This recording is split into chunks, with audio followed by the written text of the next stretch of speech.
everyone, welcome to Commerce World. Calicut University second semester M.Com Advanced Corporate Accounting എന്ന subject ഇത് first module ആയിട്ടുള്ള group financial statement എന്ന module ഇത് next concept ആണ് നമ്മൾ ഇന്ന് ഈ വീഡിയോയിൽ ഡിസ്കസ് ചെയ്യാൻ പോകുന്നത്. സോ നമുക്ക് വരുന്ന നെക്സ്റ്റ് കൺസെപ്റ്റ് ആണ് ഡിവിഡൻഡിന്റെ ട്രീറ്റ്മെന്റ്. സോ നമുക്ക് ഡിവിഡൻഡിന്റെ ട്രീറ്റ്മെന്റ് എന്ന് പറയുമ്പോൾ നമുക്കറിയാം നമ്മളുടെ ഷെയർസിന് നമ്മൾ കൊടുക്കുന്നതാണ് ഈ ഡിവിഡൻഡ് എന്ന് പറയുന്നത്. സോ അതിലത്തെ പ്രിഫറൻസ് ഷെയർസിൽ നമുക്ക് ഡിവിഡൻഡ് കൊടുക്കുകയാണെങ്കിൽ നമ്മൾ എങ്ങനെയാണ് കൊടുക്കണേ എന്നുള്ളത് നമ്മൾ ഇതിന്റെ മുന്നിലത്തെ കൺസെപ്റ്റിൽ മുന്നിലത്തെ വീഡിയോയിൽ ഡിസ്കസ് ചെയ്തിട്ടുണ്ട്. സോ അത് കാണാത്തവർ അതുപോയി കാണാം. അതേപോലെ തന്നെ നമുക്ക് ഇതിൽ വരുന്നത് ഡിവിഡൻഡ് വരികയാണെങ്കിൽ ആ ഡിവിഡൻഡ് നമ്മൾ എങ്ങനെയാണ് കാൽക്കുലേറ്റ് ചെയ്യേണ്ടത് എന്നുള്ളതാണ് നമുക്ക് നോക്കേണ്ടത്. സോ ഈ ഡിവിഡൻഡിൽ നമുക്ക് നോർമലായിട്ട് കാൽക്കുലേറ്റ് ചെയ്യേണ്ടത് ഡിവിഡൻഡ് പെർസെൻറ്റേജ് നമുക്ക് തന്നിട്ടുണ്ടാകുമല്ലേ. സോ ഇതിൽ നമുക്ക് ടൈപ്സ് ഓഫ് ഡിവിഡൻഡ് വരുന്നുണ്ട്. ഓക്കെ, അൺക്ലൈംഡ് ഡിവിഡൻഡ് ആയിട്ടും പ്രൊപ്പോസ്ഡ് ഡിവിഡൻഡ് ആയിട്ടും പേയ്മെന്റ് ഡിവിഡൻഡ് ആയിട്ടുമാണ് നമ്മൾക്ക് വരുന്നത്. ഓക്കെ, ദെൻ ഇതിൽ ഈ പേയ്മെന്റ് ഡിവിഡൻഡ് ആയിട്ട് നമ്മൾക്ക് വരുന്നതിൽ ഒന്ന് വന്നിട്ട് പ്രീ അക്വിസിഷൻ പ്രോഫിറ്റോ പോസ്റ്റ് അക്വിസിഷൻ പ്രോഫിറ്റോ അല്ലെങ്കിൽ payment of dividend out of pre acquisition profit, അതേപോലെ തന്നെ after executing the whole revenue profit, then payment of dividend out of pre acquisition profit എന്നുള്ളതിനൊക്കെ ആയിരിക്കും നമ്മളുടെ പേയ്മെന്റ് കൊടുക്കുന്നത്. അതായത് നമ്മൾ ഡിവിഡൻഡ് എതിലൂടെ നിന്നാണ് എടുത്തു കൊടുക്കേണ്ടത് എന്നുള്ളതാണ് നമ്മൾക്ക് ഇവിടെ പറയുന്നത്. അതേപോലെ തന്നെ ഡിവിഡൻഡ് നമ്മളുടെ paid up out of pre acquisition പ്രോഫിറ്റിലോട്ട് നമ്മൾ കൊടുക്കുകയാണെങ്കിൽ എന്ത് ചെയ്യണം? It has credited to P&L account. അതായത് P&L നമ്മുടെ ഹോൾഡിംഗ് കമ്പനിയുടെ P&L അക്കൗണ്ടിൽ നമ്മൾ ക്രെഡിറ്റ് ചെയ്ത് കാണിക്കണം. അതേപോലെ തന്നെ പ്രോഫിറ്റ് ആൻഡ് ലോസ് അക്കൗണ്ടിൽ നമ്മളുടെ ഡെബിറ്റ് ചെയ്ത് കാണിക്കണം എന്നുള്ളതാണ് നമുക്ക് പറയുന്നത്. ദെൻ അതേപോലെ തന്നെ ഡിവിഡൻഡ് വന്നിട്ട് പോസ്റ്റ് അക്വിസിഷൻ പ്രോഫിറ്റിലായിരുന്നു നമ്മൾ എടുത്തു കൊടുക്കേണ്ടതാണ് എന്നാണെങ്കിൽ പോസ്റ്റ് അക്വിസിഷൻ പ്രോഫിറ്റ് എന്ന് പറയുമ്പോൾ സബ്സിഡറി കമ്പനിയുടെ കറന്റ് പ്രോഫിറ്റ് ആയിട്ടുള്ള, അതായത് നമ്മുടെ കറന്റ് പ്രോഫിറ്റ് സബ്സിഡറി കമ്പനിക്ക് ഉണ്ടാകുമല്ലോ, ആ കറന്റ് പ്രോഫിറ്റിൽ നിന്നായിരിക്കും നമ്മുടെ ഹോൾഡിംഗ് കമ്പനിക്ക് കൊടുക്കേണ്ടത്. അതേപോലെ തന്നെ ഇത് നമ്മുടെ P&L അക്കൗണ്ടിൽ ഹോൾഡിംഗ് കമ്പനിയുടെ P&L അക്കൗണ്ടിൽ നമ്മൾ ക്രെഡിറ്റ് ചെയ്തായിരിക്കും കാണിക്കുന്നത്. ഇങ്ങനെയാണ് നമ്മുടെ പേയ്മെന്റ് നടത്തേണ്ടത് ഡിവിഡൻഡിലോട്ട്. ഓക്കെ, പേയ്മെന്റ് ഇങ്ങനെയാണ് നമ്മൾ നടത്തേണ്ടത്. ദെൻ രണ്ട് ടൈപ്സ് ഓഫ് ഡിവിഡൻഡ് പറഞ്ഞു, അൺക്ലൈംഡ് ഡിവിഡൻഡും പ്രൊപ്പോസ്ഡ് ഡിവിഡൻഡും. ഈ രണ്ട് ഡിവിഡൻഡ് നമ്മൾ കൊടുക്കേണ്ടത് ഇതിന്റെ ബേസിസിലാണ്. സോ ആ രണ്ട് ഡിവിഡൻഡ് എന്താന്നുള്ളത് നമുക്ക് നോക്കാം. സോ ഈ അൺക്ലൈംഡ് ഡിവിഡൻഡ് എന്ന് പറയുന്നത് സബ്സിഡറി കമ്പനി വന്നിട്ട് കൊടുക്കേണ്ടതാണ് ഈ അൺക്ലൈംഡ് ഡിവിഡൻഡ് എന്ന് പറയുന്നത്. ചില സാഹചര്യങ്ങളിൽ ഈ സബ്സിഡറി കമ്പനി ആയിരിക്കും എത്ര ഡിവിഡൻഡ് കൊടുക്കണേ എന്നുള്ളത് വന്നിട്ട് തീരുമാനിക്കേണ്ടത്. ഈ ഡിവിഡൻഡിനെയാണ് നമ്മളുടെ അൺക്ലൈംഡ് ഡിവിഡൻഡ് എന്ന് പറയുന്നത്. അതായത് നമ്മുടെ സബ്സിഡറി കമ്പനി വന്നിട്ട് തീരുമാനിക്കുന്ന ഡിവിഡൻഡ്.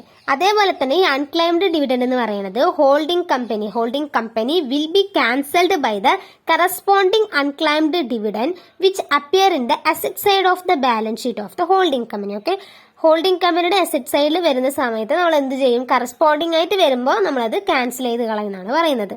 ദെൻ പ്രൊപ്പോസ്ഡ് ഡിവിഡൻഡ് ആകുമ്പോൾ the shares of the holding company may be added to the holding company shares and other part of proposed dividend is to be added with the minority. Okay, ഈ proposed dividend എന്ന് പറയുമ്പോൾ നമ്മുടെ ഒരു part of proposed dividend എന്ന് പറയുന്നത് നമ്മുടെ holding കമ്പനിയും അതേപോലെ തന്നെ ഷെയർ ഹോൾഡേഴ്സ് ആയിരിക്കും, ഗ്രൂപ്പ് ഓഫ് ഷെയർ ഹോൾഡേഴ്സ് ആയിരിക്കും ഇത് തീരുമാനിക്കുന്നത്. ഓക്കെ, നമ്മുടെ ഹോൾഡിംഗ് കമ്പനിയിലുള്ള ആൾക്കാർ.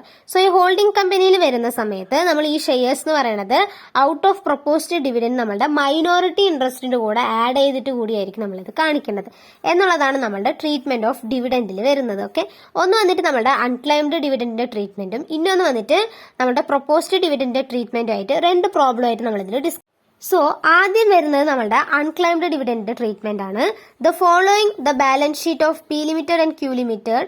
ബാലൻസ് ഷീറ്റ് പറയുന്നുണ്ട് നമ്മൾക്ക് ഇക്വിറ്റി ആൻഡ് ലൈബിലിറ്റീസിൽ നമുക്ക് ഷെയർ ക്യാപിറ്റൽ ആയിട്ട് equity shares 3000 equity shares of 10 each ആയിട്ട് ഫുള്ളി പെയ്ഡ് അപ്പ് ആയിട്ട് 30,000ഉം അതേപോലെ തന്നെ 25,000 ഷെയർസ് നമ്മുടെ ബി ലിമിറ്റഡിൽ, അതായത് നമ്മുടെ എക്സ് ലിമിറ്റഡിലും കാണിക്കുന്നുണ്ട്. അതേപോലെ തന്നെ റിസർവ്സ് ആൻഡ് സർപ്ലസിൽ ജനറൽ റിസർവിൽ, അതായത് നമ്മുടെ സ്റ്റാർട്ടിംഗ് ബാലൻസ് ആയിട്ട് 6,000ഉം 5,000ഉം P&L അക്കൗണ്ടിൽ സ്റ്റാർട്ടിംഗ് ബാലൻസ് ആയിട്ട് 2,000ഉം 4,000ഉം P&L അക്കൗണ്ടിൽ ക്ലോസിംഗ് ബാലൻസ് ആയിട്ട് 15,000ഉം 10,000ഉം കറന്റ് ലൈബിലിറ്റീസിൽ ക്രെഡിറ്റേഴ്സ് ആയിട്ട് 5,000ഉം 4,000ഉം പറയുന്നുണ്ട്. ദെൻ നമ്മുടെ അസറ്റ് സൈഡ് നമുക്ക് ഫിക്സഡ് അസറ്റ് ആയിട്ട് 30,000ഉം 40,000ഉം then investment of shares 2,000 equity shares ആയിട്ട് 26,000 ആണ് പറയുന്നത്. ദെൻ കറന്റ് അസറ്റ്സ് ആയിട്ട് 2,000ഉം 8,000ഉം പറയുന്നുണ്ട്. Then P limited acquire 2,000 shares of 10 each on 30th June 2020 എടുക്കുന്നത് ഫോർ 26,000 ക്യൂ ലിമിറ്റഡിന്റെ. P limited receive 10% of dividend for 2019 and it is credited to P&L account of P Limited. Prepare consolidated balance sheet as at 31st December 2020 എന്നുള്ളതാണ് നമുക്ക് problem ആയിട്ട് പറയുന്നത്. So ഇവിടെ എപ്പോഴാണ് ഏറ്റെടുക്കുന്നത് കമ്പനിനെ? ജൂണിലാണ് എടുക്കുന്നത്. ഓക്കെ, സോ നമുക്ക് ടൈം റേഷ്യോ കൂടി ഇതിൽ വരുന്നുണ്ട്. ഓക്കെ, അപ്പൊ നമുക്ക് നോക്കാം. ഇതിൽ നമുക്ക് ഡിവിഡൻഡിന്റെ പെർസെന്റേജ് ആണ് പറഞ്ഞിട്ടുള്ളത്. 10% ഓഫ് ഡിവിഡൻഡ് എന്ന് മാത്രമേ പറഞ്ഞിട്ടുള്ളൂ. അപ്പൊ നമ്മൾ അതിന്റെ തീരുമാനിക്കേണ്ടത് നമ്മുടെ അൺക്ലൈംഡ് ഡിവിഡൻഡ് ആയിട്ടായിരിക്കും നമുക്കത് വരുന്നത്. അല്ലാതെ പ്രൊപ്പോസ്ഡ് ഡിവിഡൻഡ് ആണെങ്കിൽ നമുക്ക് പ്രോബ്ലത്തിൽ പറയും പ്രൊപ്പോസ്ഡ് ഡിവിഡൻഡ് ആയിട്ട് ഇത്രയുണ്ട് എന്നുള്ളത് നമുക്ക് പറഞ്ഞിട്ടുണ്ടാകും. ഓക്കെ, അപ്പൊ നമുക്ക് പ്രോബ്ലം നോക്കാം. സോ ആദ്യം നമ്മളുടെ കാൽക്കുലേഷൻസ് എന്ന് പറയുന്നത് നമ്മളുടെ റേഷ്യോ ഹോൾഡിംഗ് ആണ്. അതായത് നമ്മുടെ റേഷ്യോ ഹോൾഡിംഗ് എന്ന് പറയുമ്പോൾ 2000 500 ആണ് നമുക്ക് വരുന്നത്. സോ 2000:500 ആയിട്ട് 4:1 ആണ് നമുക്ക് വരുന്നത്. ഓക്കെ, 25,000 ആണല്ലോ. Then calculation of division of dividend. So total dividend എന്ന് പറയുമ്പോൾ നമുക്ക് 25,000 ആണ് ഡിവിഡൻഡ്. അതിലത്തെ 10/100 ആണ് നമ്മളുടെ 2500 ആയിട്ട് വരുന്നത്. ഓക്കെ, 10/100 അതായത് 25,000. ഓക്കെ, നമ്മൾ ഷെയർസ് നോക്കുന്ന പോലെ. Then shares of P limited ഈ 2500 4/5 ആയിട്ടുള്ള 2000 അതേപോലെ തന്നെ ക്യൂ ലിമിറ്റഡിന് ഈ 2500 1/500 അങ്ങനെയാണ് നമ്മളുടെ റേഷ്യോ ഹോൾഡിംഗ് വരുന്നത്. സോ 4:1 എന്നുള്ളത് നോക്കിയാൽ മതി. Then calculation of capital profit. അതിൽ ജനറൽ റിസർവിൽ നമുക്ക് സ്റ്റാർട്ടിംഗിൽ 5,000 ഉണ്ട്. അതേപോലെ തന്നെ P&L അക്കൗണ്ടിൽ സ്റ്റാർട്ടിംഗ് 4,000 ഉണ്ട്. ദെൻ P&L അക്കൗണ്ടിൽ ഡ്യൂറിംഗ് 2020 ആയിട്ട് 5,000 കൂടി നമ്മൾക്ക് പറയുന്നുണ്ട്. ഓക്കെ, അങ്ങനെ നമ്മൾക്ക് 14,000 ആണ് വരുന്നത്. ദെൻ ഈ 14,000 നമ്മൾ ഡിവൈഡ് ചെയ്ത് കൊടുക്കുക. 14,000 4/5 ആയിട്ട് 11,200 14,000 1/5 ആയിട്ട് 2,800 ആണ് നമുക്ക് വരുന്നത്. ഓക്കെ, ദെൻ നമ്മളുടെ റവന്യൂ പ്രോഫിറ്റ് ആണ്. റവന്യൂ പ്രോഫിറ്റ് എന്ന് പറയുമ്പോൾ P&L അക്കൗണ്ടിൽ 5,000 ഉണ്ട്. ഈ 5,000 നമുക്ക് പി ലിമിറ്റഡിനും ക്യൂ ലിമിറ്റഡിനും ഡിവൈഡ് ചെയ്ത് കൊടുക്കുമ്പോൾ 5,000 4/5 ആയിട്ടുള്ള 4,000 ദെൻ 5,000 1/5 ആയിട്ടുള്ള 1,000 ആണ് വരുന്നത്. ഓക്കെ, അപ്പൊ ഇതാണ് നമ്മുടെ റവന്യൂ പ്രോഫിറ്റ്. ദെൻ നമ്മളുടെ കോസ്റ്റ് ഓഫ് കൺട്രോളിന്റെ കാൽക്കുലേഷൻ ആണ്. കോസ്റ്റ് ഓഫ് കൺട്രോൾ എന്ന് പറയുമ്പോൾ നമ്മുടെ വാല്യൂ ഓഫ് ഇൻവെസ്റ്റ്മെന്റ് എന്ന് പറയുന്നത് 26,000 ആണ്. അതിൽ ഫേസ് വാല്യൂ പറഞ്ഞിട്ടുണ്ടായിരുന്നു 2,000 of 10 each ആണ്. സോ 20,000 ആണ്.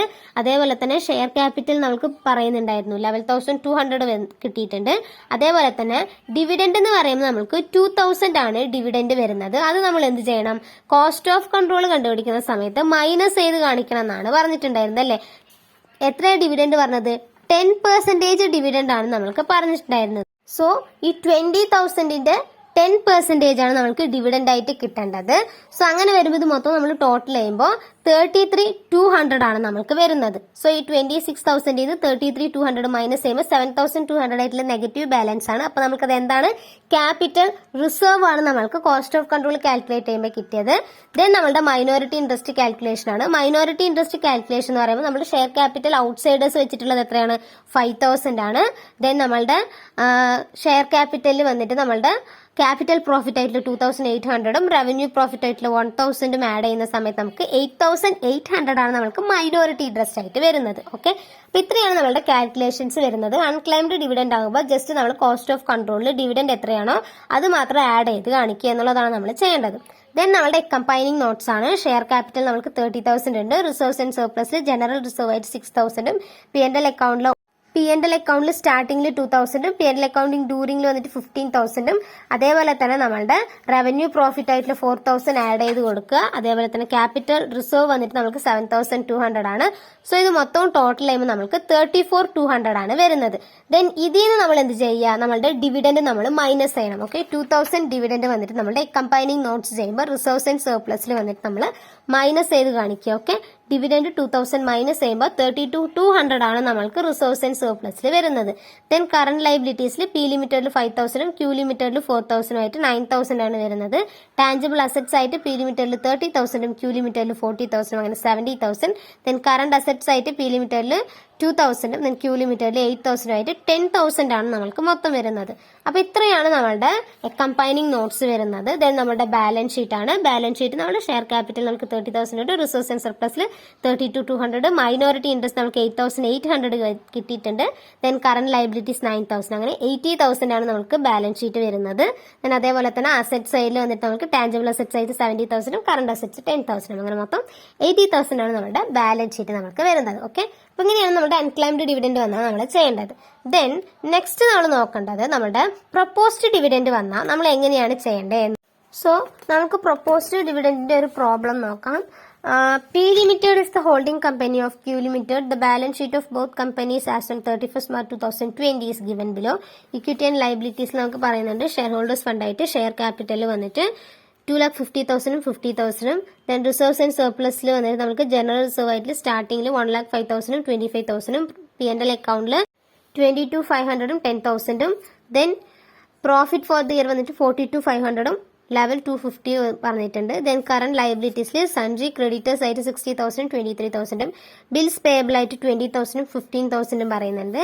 ദെൻ നമ്മുടെ അസറ്റ് സൈഡിൽ ഫിക്സഡ് അസറ്റ്സ് ആയിട്ട് 1,00,000 25,000 അതിൽ ലാൻഡ് ആൻഡ് ബിൽഡിംഗിൽ നമ്മൾക്ക് പറയുന്നുണ്ട്. ഫിക്സഡ് അസറ്റ്സിൽ നമുക്ക് land and building 1,00,000 25,000 plant and machinery 1,25,000 25,000 intangible assets അതായത് ഗുഡ് വിൽ ആയിട്ട് 75,000 17,500 ഇൻവെസ്റ്റ്മെന്റ് 50,000 പറയുന്നുണ്ട്. ദെൻ കറന്റ് അസറ്റ്സിൽ ഡെപ്റ്റേഴ്സിൽ 75,000 33,625 ദെൻ ബിൽസ് റിസീവബിൾ 5,000 7,500 ഇൻവെന്ററി ആയിട്ട് 50,000 10 125 ബാങ്കിൽ 15,000 12,500 ക്യാഷിൽ വന്നിട്ട് 5,000 3,000 ഇത്രയാണ് നമ്മുടെ ബാലൻസ് ഷീറ്റ് പറയുന്നത്. ദെൻ അഡീഷണൽ ഇൻഫോർമേഷൻ ആയിട്ട് P limited acquired 3,000 shares of Q Limited of the face value of ₹10 each at a price of 42,500 on 1/4/2019. Out of the debtors and bills receivable of P Limited, 12,500 and 4,000 respectively represented those due from Q Limited. The stock in the hand of Q Limited include goods purchased from P Limited at ₹5,000, which include profit charged by P Limited at 25% on cost. Both the companies have proposed dividend അതായത് proposed dividend ആയിട്ട് എത്ര percentage പറയുന്നുണ്ട് 10% ആണ് for 2019 and 2020 prepare the consolidated balance sheet എന്നുള്ളതാണ് നമുക്ക് പറയുന്നത്. So ഇത് നമുക്ക് എന്താ പറഞ്ഞിട്ടുള്ളത്, പി ലിമിറ്റഡ് വന്നിട്ട് എക്യൂർ ചെയ്തത് 3,000 ഷെയർസ് ആണ്, അതേപോലെ തന്നെ 10 ഈച്ചിനാണ് അറ്റ് ദ പ്രൈസ് ഓഫ് 42,500 ആണ്. ദെൻ ഇതിൽ വന്നിട്ട് ഔട്ട് ഓഫ് ദ ഡെപ്റ്റേഴ്സും അതേപോലെ തന്നെ ബിൽസ് റിസീവബിളിനും വന്നിട്ട് നമുക്ക് 12,500 4,000 നമുക്ക് ഉണ്ട്. ഇതെന്ന് പറയുന്നത് ഡ്യൂ ആയിട്ട് നിൽക്കുന്നതാണ്. അതേപോലെ തന്നെ ഈ സ്റ്റോക്ക് ഓൺ ഹാൻഡ് എന്ന് പറയുന്നത് ക്യൂ ലിമിറ്റഡിൽ ഇൻക്ലൂഡ് ചെയ്തിട്ട് ഗുഡ്സ് ആൻഡ് പർച്ചേസ് നമുക്ക് 5,000 ആണ് നമ്മൾ ചെയ്തിട്ടുണ്ടാവുന്നത്. അതേപോലെ തന്നെ അതിന്റെ കൂടെ നമുക്ക് പ്രോഫിറ്റ് ആയിട്ട് 25% ഉണ്ട്. അത് നമ്മൾ എടുക്കുന്നത് വന്നിട്ട് കോസ്റ്റിന്റെ ബേസിസിലാണ് എടുക്കുന്നത്. അതേപോലെ തന്നെ പ്രൊപ്പോസ്ഡ് ഡിവിഡൻഡ് വന്നിട്ട് 10% ആണ് ഉള്ളത്. സോ ഈ പ്രൊപ്പോസ്ഡ് ഡിവിഡൻഡ് എന്ന് പറയുന്നത് നമ്മൾക്ക് ലൈബിലിറ്റി സൈഡിൽ, അതായത് ബാലൻസ് ഷീറ്റിന്റെ ലൈബിലിറ്റി സൈഡിൽ തന്നിട്ടില്ല എന്നാണെങ്കിൽ അതിന് പകരം നമ്മൾക്ക് ഇങ്ങനെ അഡീഷണൽ ഇൻഫോർമേഷൻസ് ആയിട്ടാണ് തന്നിട്ടുണ്ട് എന്ന് വെച്ചാൽ നമ്മൾ എന്ത് ചെയ്യണം? സോ അങ്ങനെ വരുന്ന സമയത്ത് നമ്മൾ എന്ത് ചെയ്യണമെന്ന് വെച്ചാൽ the shares of the proposed dividend by the minority interest വന്നിട്ട് നമ്മൾ എന്ത് ചെയ്യണം, should be deducted from the minority interest. അതിൽ നിന്ന് നമ്മൾ നമ്മുടെ മൈനോറിറ്റി ഇൻട്രസ്റ്റിൽ നിന്ന് നമ്മുടെ ഈ പ്രൊപ്പോസ്ഡ് ഡിവിഡൻഡ് നമ്മൾ എന്ത് ചെയ്ത് കളയണം, മൈനസ് ചെയ്ത് കളയണം. അതേപോലെ തന്നെ proposed dividend by the holding കമ്പനിയും അതേപോലെ തന്നെ നമ്മളുടെ ഡിഡക്ട് ചെയ്ത് കളയണം. നമ്മുടെ ഹോൾഡിംഗ് കമ്പനി വരുന്ന സമയത്ത് അവരുടെ അക്കൗണ്ടിൽ നിന്ന്, അതായത് P&L അക്കൗണ്ടിൽ നിന്ന് നമ്മൾ ഡിഡക്ട് ചെയ്ത് കളയണം. അതേപോലെ തന്നെ ഈ ടോട്ടൽ പ്രൊപ്പോസ്ഡ് ഡിവിഡൻഡ് എന്ന് പറയുന്നത് should be shown on the liability side. നമ്മുടെ കൺസോളിഡേറ്റഡ് ബാലൻസ് ഷീറ്റ് പ്രിപ്പയർ ചെയ്യുമ്പോൾ നമ്മുടെ ലൈബിലിറ്റി സൈഡിൽ നമ്മൾ കാണിക്കേണ്ടതാണെന്നാണ് പറയുന്നത്. ഇതാണ് നമ്മുടെ പ്രൊപ്പോസ്ഡ് ഡിവിഡൻഡ് നമ്മൾ ട്രീറ്റ്മെന്റ് ചെയ്യേണ്ടത്. ഓക്കെ, സോ നമ്മൾക്ക് നോക്കാം. റേഷ്യോ ഹോൾഡിംഗ് എന്ന് പറയുമ്പോൾ 3,000:2,000 ആണ്. ഓക്കെ, 3,000:2,000 നമുക്ക് 3:2 എന്നുള്ളതാണ് നമ്മളുടെ റേഷ്യോ കാൽക്കുലേഷൻസ് ആയിട്ട് വരുന്നത്. ദെൻ നമ്മളുടെ പ്രൊപ്പോസ്ഡ് ഡിവിഡൻഡ് കാൽക്കുലേഷൻ ആണ്. ടോട്ടൽ ഷെയർ ക്യാപിറ്റൽ ക്യൂ ലിമിറ്റഡിനുള്ളത് മൊത്തം എത്രയാണ്? 50,000 ഷെയർ ക്യാപിറ്റൽ ആണ്. സോ ഈ പ്രൊപ്പോസ്ഡ് ഡിവിഡൻഡ് എന്ന് പറയുമ്പോൾ 10% ആണെന്ന് പറഞ്ഞു. സോ ഈ 50,000ന്റെ 10% എന്ന് പറയുമ്പോൾ 5,000 ആണ് വരുന്നത്. സോ ഈ 5,000 നമ്മൾ എന്ത് ചെയ്ത് കൊടുക്കണം? മൈനോറിറ്റി ഇൻട്രസ്റ്റും പി ലിമിറ്റഡിന് നമ്മൾ എന്ത് ചെയ്ത് കൊടുക്കണം? ഷെയർ ചെയ്ത് കൊടുക്കണം.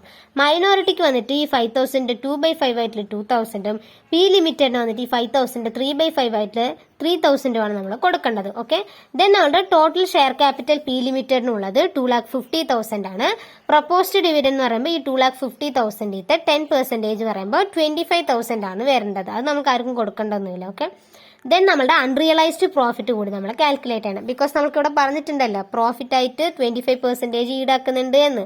സോ ഈ അൺറിയലൈസ്ഡ് പ്രോഫിറ്റ് എന്ന് പറയുമ്പോൾ നമ്മുടെ ഈ 5,000 നിന്നാണ് നമ്മൾ കൊടുക്കേണ്ടത്. സോ ആ 5,000 25/125 ആണ്. സോ ഈ 125 എന്നുള്ള കാര്യം വന്നിട്ട് നമ്മൾ ഇതിന്റെ മുന്നിൽ അൺറിയലൈസ്ഡ് പ്രോഫിറ്റ് കാൽക്കുലേറ്റ് ചെയ്യുന്ന മുന്നിൽ നമ്മൾ പറഞ്ഞതാണ്. ഓക്കെ, 5,000 × 25/125 അങ്ങനെ 1000 ആണ് നമുക്ക് അൺറിയലൈസ്ഡ് പ്രോഫിറ്റ് ആയിട്ട് വരുന്നത്. ദെൻ നമ്മുടെ ക്യാപിറ്റൽ പ്രോഫിറ്റ് ആണ്. ജനറൽ റിസർവിൽ വന്നിട്ട് 25,000ഉം P&L അക്കൗണ്ടിൽ വന്നിട്ട് 10,000ഉം അങ്ങനെ 35,000. ഈ 35,000 വന്നിട്ട് നമ്മൾക്ക് അവർക്ക് ഷെയർ ചെയ്ത് കൊടുക്കാനുള്ളതാണ്. സോ ഈ 35,000 3/5 ആയിട്ടുള്ള 21,000ഉം മൈനോറിറ്റിക്ക് വന്നിട്ട് ഈ 35,000 2/5 ആയിട്ടുള്ള 14,000ഉം ആണ് പോണത്. ദെൻ നമ്മുടെ റവന്യൂ പ്രോഫിറ്റ് ആണ്. റവന്യൂ പ്രോഫിറ്റ് എന്ന് പറയുമ്പോൾ P&L account during the year വന്നിട്ട് നമുക്ക് ലെവൽ 250 ഉണ്ട്. ഇതിലത്തെ P ലിമിറ്റഡ് ഷെയർ കൊടുക്കേണ്ടതായിട്ടുണ്ടാകും. അതേപോലെ തന്നെ മൈനോറിറ്റിക്ക് നമ്മൾ ഇത് കൊടുക്കേണ്ടതായിട്ടുണ്ടാകും. ലെവൽ 250 3/5 ആയിട്ടുള്ള 6,750ഉം മൈനോറിറ്റിന് വന്നിട്ട് ലെവൽ 250 2/5 ആയിട്ടുള്ള 4,500 ആണ് നമ്മൾ കൊടുക്കേണ്ടത്. ദെൻ നമ്മുടെ കോസ്റ്റ് ഓഫ് കൺട്രോൾ ആണ്. കോസ്റ്റ് ഓഫ് കൺട്രോൾ എന്ന് പറയുമ്പോൾ നമ്മുടെ വാല്യൂ ഓഫ് ഇൻവെസ്റ്റ്മെന്റ് ആണ്. വാല്യൂ ഓഫ് ഇൻവെസ്റ്റ്മെന്റ് നമ്മൾക്ക് വരുന്നത് 42,500 ആണ് നമ്മൾക്ക് വാല്യൂ ഓഫ് ഇൻവെസ്റ്റ്മെന്റ് ആയിട്ട് വരുന്നത്. ഓക്കെ, നമ്മൾക്ക് ഇവിടെ പറഞ്ഞിട്ടുണ്ടായിരുന്നല്ലോ 42,500 ആണ് നമ്മൾക്ക് വരുന്നത് എന്നുള്ളത്. അതായത് നമ്മളുടെ P ലിമിറ്റഡ് അക്വയർ ചെയ്ത് 3,000 ഷെയർസ് ആണ്. ഫേസ് വാല്യൂ എന്ന് പറയുമ്പോൾ 10 ഈച്ച് ആണ്. അറ്റ് ദ പ്രൈസ് ഓഫ് 42,500 പറഞ്ഞിട്ടുണ്ട്. സോ ആ 42,500 ആണ്. ദെൻ നമ്മളുടെ വാല്യൂ ഓഫ് ഇൻവെസ്റ്റ്മെന്റ് എന്ന് പറയുമ്പോൾ 30,000, അതായത് 3,000 ഷെയർസ് ഓഫ് 10 ഈച്ച് 30,000 ആണ്. ദെൻ അതേപോലെ തന്നെ നമ്മളുടെ ക്യാപിറ്റൽ പ്രോഫിറ്റ് ആയിട്ടുള്ള 21,000 ആഡ് ചെയ്യുക. ആഡ് ചെയ്യുമ്പോൾ നമ്മൾക്ക് ക്യാപിറ്റൽ റിസർവ് ആയിട്ടാണ് 8,500 കിട്ടുന്നത്. ഓക്കെ, ദെൻ നമ്മളുടെ മൈനോറിറ്റി ഇൻട്രസ്റ്റ് ആണ്. മൈനോറിറ്റി ഇൻട്രസ്റ്റ് എന്ന് പറയുമ്പോൾ ഔട്ട്സൈഡേഴ്സിന് എത്രയാണ് ഉള്ളത്? 20,000 ആണ് അവർക്ക് കൊടുക്കേണ്ടത്, അതായത് 2,000 shares of 10 each. Then capital profit ആയിട്ടുള്ള 14,000 ആഡ് ചെയ്യുക. റവന്യൂ പ്രോഫിറ്റ് ആയിട്ട് 4,500 ആഡ് ചെയ്യുമ്പോൾ നമുക്ക് 38,500 ആണ് വരുന്നത്. അതേപോലെ തന്നെ നമ്മുടെ പ്രൊപ്പോസ്ഡ് ഡിവിഡൻഡ് ആയിട്ടുള്ള 2,000 നമ്മൾ മൈനസ് ചെയ്താണ് കൊടുക്കേണ്ടത്. ഓക്കെ, അതായത് 20,000 10% ഇത് നമ്മൾ അൺക്ലെയിംഡ് ഡിവിഡൻഡ് ചെയ്യുന്ന സമയത്ത് നമ്മൾ പറഞ്ഞിട്ടുണ്ടായത് അല്ലേ, അത് നമ്മൾ മൈനസ് ചെയ്ത് കൊടുക്കണം. ഓക്കെ, മൈനസ് ചെയ്യുമ്പോൾ നമ്മൾക്ക് 36,500 ആണ് വരുന്നത്. അപ്പൊ ഇത്രയാണ് നമ്മളുടെ കാൽക്കുലേഷൻസ് ഓഫ് മൈനോറിറ്റി ഇൻട്രസ്റ്റും നമ്മുടെ മറ്റുള്ള കാൽക്കുലേഷൻസും. ദെൻ നമ്മുടെ കമ്പൈനിങ് നോട്ട്സ് ചെയ്യുക. കമ്പൈനിങ് നോട്ട്സിൽ ആദ്യത്തെ നോട്ട്സ് നമ്മുടെ ഷെയർ ക്യാപിറ്റൽ ആണ് 2,50,000 ആണ്. ദെൻ റിസർവ്സ് ആൻഡ് സർപ്ലസിൽ ജനറൽ റിസർവ് വന്നിട്ട് നമുക്ക് 10,500ഉം അതേപോലെ തന്നെ P&L അക്കൗണ്ട് വന്നിട്ട് നമുക്ക് 22,500 ഉണ്ട്.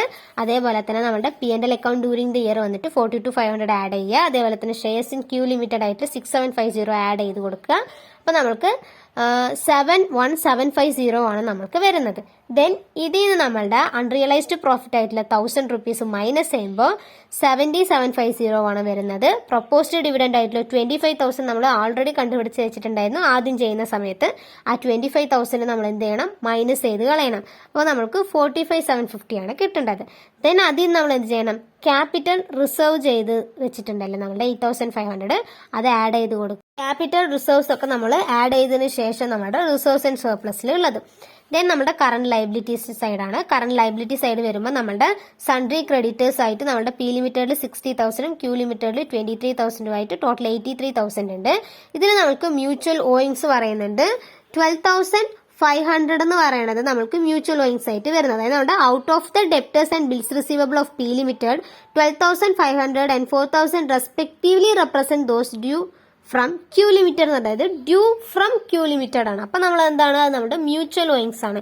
സോ നമ്മുടെ 12,500 നമ്മളുടെ സൺട്രി ക്രെഡിറ്റേഴ്സിൽ നിന്ന് മൈനസ് ചെയ്യുക. സോ 7,500 ആണ് നമ്മൾക്ക് അവിടെ വരുന്നത്. ദെൻ നമ്മളുടെ ബിൽസ് പേയബിളിൽ P ലിമിറ്റഡിൽ 20,000ഉം Q ലിമിറ്റഡിൽ 15,000ഉം ആണ്. അങ്ങനെ 35,000 ആണ്. അവിടുത്തെ മ്യൂച്വൽ ഓയിങ്സ് നമ്മുടെ 4,000 ആണ്. സോ മൈനസ് ചെയ്യുമ്പോൾ നമ്മൾക്ക് 31,000 ആണ് അവിടെ വരുന്നത്. ദെൻ നമ്മളുടെ നെക്സ്റ്റ് നോട്ട് എന്ന് പറയുന്നത് ഷോർട്ട് ടേം പ്രൊവിഷൻസ് ആണ്. ഓക്കെ, ഷോർട്ട് ടേം പ്രൊവിഷൻസ് എന്ന് പറയുമ്പോൾ നമ്മുടെ പ്രൊപ്പോസ്ഡ് ഡിവിഡൻഡ് നമ്മുടെ P ലിമിറ്റഡിൽ നമുക്ക് 25,000 കിട്ടിയിട്ടുണ്ടായിരുന്നു. ദെൻ നമ്മുടെ മൈനോറിറ്റി ഇൻട്രസ്റ്റ് നമുക്ക് എത്രയാണ്? മൈനോറിറ്റി ഇൻട്രസ്റ്റിൽ നമുക്ക് 2,000 കൂടി നമ്മൾ അവിടെ പ്രൊപ്പോസ്ഡ് ഡിവിഡൻഡ് ചെയ്തില്ല, അതായത് 20,000 10% എന്ന് പറഞ്ഞിട്ട് അതും കൂടി ആഡ് ചെയ്തിട്ട് വരുന്നതാണ് നമ്മുടെ ഷോർട്ട് ടേം അക്വിസിഷൻ എന്ന് പറയുന്നത്. ഈ പ്രൊപ്പോസ്ഡ് ഡിവിഡൻഡ് വന്നത് കൊണ്ടാണ് നമ്മൾക്ക് ഈ ഷോർട്ട് ടേം പ്രൊവിഷൻസ് നമ്മൾക്ക് ഇവിടെ വന്നത്. ഓക്കെ, അപ്പൊ 25,000 2,000 ആഡ് ചെയ്യുമ്പോൾ 27,000 ആണ് നമുക്ക് ഇവിടെ വരുന്നത്. ദെൻ നെക്സ്റ്റ് നമ്മുടെ ടാഞ്ചിബിൾ അസറ്റ്സ് ആണ്. ലാൻഡ് ആൻഡ് ബിൽഡിംഗിൽ 1 lakhും Q ലിമിറ്റഡിനും ദെൻ 25,000 ഉണ്ട്. അങ്ങനെ 1,25,000. ദെൻ പ്ലാന്റ് ആൻഡ് മെഷീനറി നമുക്ക് P ലിമിറ്റഡിൽ 1,25,000, Q ലിമിറ്റഡിൽ 25,000 ആയിട്ടുള്ള 50,000 1,50,000 വരുന്നുണ്ട്. സോ ഈ രണ്ടും കൂടി ആഡ് ചെയ്യുന്ന സമയത്ത് നമുക്ക് 2,75,000 ആണ് നമ്മുടെ ടാഞ്ചിബിൾ അസറ്റ്സ് ആയിട്ട് ടോട്ടലായിട്ട് വരുന്നത്. ഓക്കെ, ദെൻ നമ്മുടെ ഇൻടാഞ്ചിബിൾ അസറ്റ്സ് ആണ്. ഇൻടാഞ്ചിബിൾ അസറ്റ്സിൽ പി ലിമിറ്റഡിൽ 75,000 ക്യൂ ലിമിറ്റഡിൽ 17,500 ആയിട്ട് 92,500 ആണ് ഇൻടാഞ്ചിബിൾ അസറ്റ്സ് ആയിട്ട് വരുന്നത്. ദെൻ നമ്മുടെ കറണ്ട് അസറ്റ്സ് ആണ്. കറണ്ട് അസറ്റ്സിൽ നമ്മുടെ ഡെപ്റ്റേഴ്സിൽ വന്നിട്ട് പി ലിമിറ്റഡിൽ നമുക്ക് 75,000 ക്യൂ ലിമിറ്റഡിൽ 33,625 ആണ്. രണ്ടും ടോട്ടൽ ചെയ്യുന്ന സമയത്ത് 10,8,625 ആണ് വരുന്നത്. മ്യൂച്വൽ ഓയിങ് സൈറ്റിൽ 12,500 മൈനസ് ചെയ്യുമ്പോൾ 96,125 ആണ് കിട്ടുന്നത്. ദെൻ നമ്മുടെ ബിൽസ് റിസീവബിൾ ആണ്. ബിൽസ് റിസീവബിൾ എന്ന് പറയുമ്പോൾ പി ലിമിറ്റഡിൽ 5,000 ക്യൂ ലിമിറ്റഡിൽ 7,500 ഉണ്ട്. അങ്ങനെ ടോട്ടൽ ചെയ്യുമ്പോൾ 12,500 ആണ് വരുന്നത്.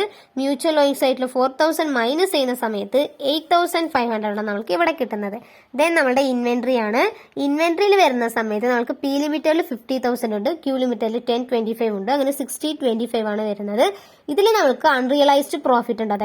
അതായത് നമ്മുടെ ഇൻവെന്ററീസ് എന്ന് പറയുന്നത് നമ്മുടെ സ്റ്റോക്ക് ആണല്ലോ. സോ അൺറിയലൈസ്ഡ് പ്രോഫിറ്റ് വരുമ്പോൾ നമ്മൾ അത് എന്ത് ചെയ്ത് കളയണം, മൈനസ് ചെയ്ത് കളയണം എന്നുള്ളത് നമ്മൾ പഠിച്ചിട്ടുണ്ടായിരുന്നു. സോ 1,000 മൈനസ് ചെയ്യുമ്പോൾ 59,125 ആണ് നമുക്ക് ഇൻവെന്ററിയിൽ വരുന്നത്.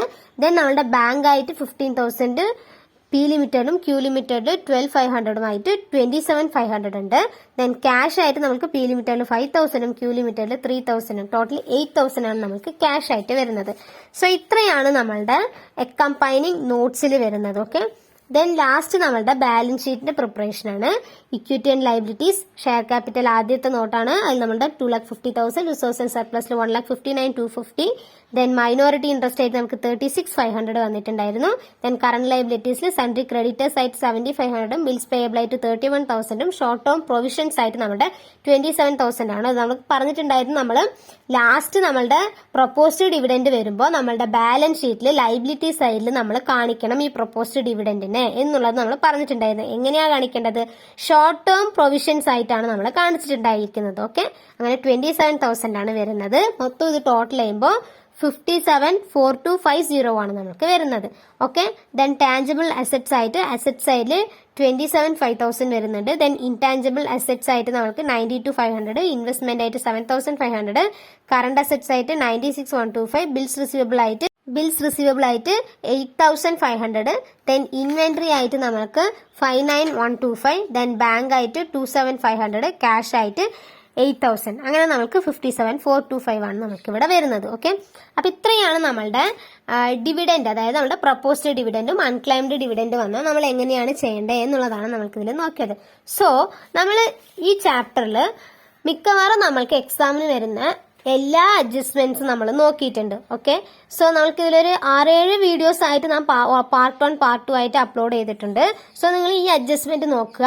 ഈ അഡ്ജസ്റ്റ്മെന്റ് നോക്കിയാൽ തന്നെ നമുക്ക് എക്സാമിന് ഏകദേശം കവർ ചെയ്യാൻ പറ്റും. ഓക്കെ, മിക്കവാറും ഇത് വന്നിട്ട് ലാസ്റ്റ് നമ്മുടെ സെക്ഷൻ സിയിൽ നമ്മൾക്ക് ഒരു പ്രോബ്ലം ആയിട്ടായിരിക്കും വരുന്നത്. സോ ഈ പ്രോബ്ലം എന്ന് പറയുന്നത് നമ്മൾക്ക് ഈ ഓരോ അഡ്ജസ്റ്റ്മെന്റ് ആയിട്ടല്ല തരുന്നത്, ഈ എല്ലാ അഡ്ജസ്റ്റ്മെന്റും കൂടിയിട്ട് ഒരു പ്രോബ്ലം ആയിട്ടായിരിക്കും നമുക്ക് വരുന്നത്. അതായത് എല്ലാ അഡ്ജസ്റ്റ്മെന്റ് എന്ന് പറയുമ്പോൾ നമ്മുടെ നോൺ കൺട്രോളിങ് ഇൻട്രസ്റ്റ് കണ്ടുപിടിക്കാൻ, അതേപോലെ തന്നെ നമ്മുടെ അസറ്റ്സിത്തെ കാൽക്കുലേഷൻസ് ഉണ്ടല്ലോ അത്, അല്ലെങ്കിൽ നമ്മുടെ ഡിവിഡൻഡ് കാൽക്കുലേഷൻസോ അല്ലെങ്കിൽ നമ്മുടെ അൺറിയലൈസ്ഡ് പ്രോഫിറ്റോ, അങ്ങനെ ഏതെങ്കിലും ഒരു 2-3 അഡ്ജസ്റ്റ്മെന്റ്സ് ഇൻക്ലൂഡ് ചെയ്തിട്ടായിരിക്കും നമ്മൾക്ക് പാർട്ട് 3 നമുക്ക് ക്വസ്റ്റ്യൻ ആയിട്ട് വരുന്നത്. മിക്കവാറും പാർട്ട് 3 ഈ ക്വസ്റ്റ്യൻസ് കണ്ടുവന്നിട്ടുള്ളത്. സോ നിങ്ങൾ ഈ ക്വസ്റ്റ്യൻസ് പഠിക്കുക. സോ ഈ ക്വസ്റ്റ്യൻസ് നമ്മൾ ക്ലിയർ ആണെങ്കിൽ നമ്മളുടെ ലാസ്റ്റ് ആ 5 വെയിറ്റേജ് നമ്മൾക്ക് കിട്ടി. ഓക്കെ, സോ ഇതിൽ നിങ്ങൾക്ക് ഇത്രയൊക്കെ നിങ്ങൾ പഠിച്ചാൽ മതി. അല്ലാതെ ഈ ഒരു ബുക്കിൽ ഏകദേശം ഈ ഒരു ചാപ്റ്റർ തന്നെ പഠിച്ചു കഴിഞ്ഞുകൊണ്ടിരുന്നാൽ പിന്നെ മറ്റുള്ള ചാപ്റ്റേഴ്സ് ഒക്കെ എപ്പോഴാണ് പഠിച്ചു കഴിയാൻ? ഇനിയുണ്ട്, നമുക്ക് കുറേ ഉണ്ട്. ആകെ ഒരു ചാപ്റ്ററേ നീങ്ങിയിട്ടുള്ളൂ. ഓക്കെ, സോ നിങ്ങൾ ഈ അഡ്ജസ്റ്റ്മെന്റ്സ് ഒക്കെ നോക്കുക. ബാലൻസ് ഉള്ള ചാപ്റ്റർ നമുക്ക് ഇനി മറ്റുള്ള വീഡിയോസിൽ നോക്കാം. Okay, thanks for watching.